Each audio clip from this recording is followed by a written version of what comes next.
Сәлеметсіздер ме? Бүгін біз сіздермен осындай оңай әрі тез әрі нәзік болып шығатын рулеттің рецептімен бөлісетін боламыз. Ең алдымен жұмыртқаның ақуызын сарыуызынан бөліп аламыз. Ақуызымыз осылай аппақ болып көпіршігенде қантымызды жай-жайдан қоса отыра араластырамыз. Енді оған уксус, сода және балымызды қосып жақсылап араластырамыз.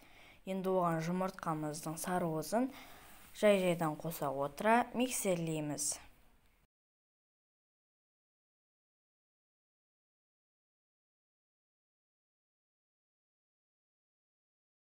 Енді оған ұнымызды саламыз. Ұнымызды електен өткізіп салған жөн. Бізде осындай масса шығады.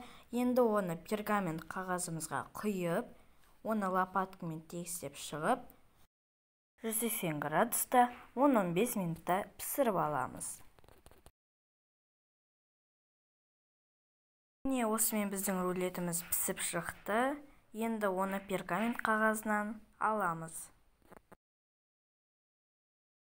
Мен рулеттің ішінен жем жақтым. Сіздер өз қалауларыңызша және оны рулет қылып борап, 1 сағатқа тоңазытқышқа қалдырамыз. Осымен біздің рулетіміз дайын. Егер видео ұнаса лайк басып, комментарий жазып, біздің арнамызға жазылуды ұмытпаңыздар.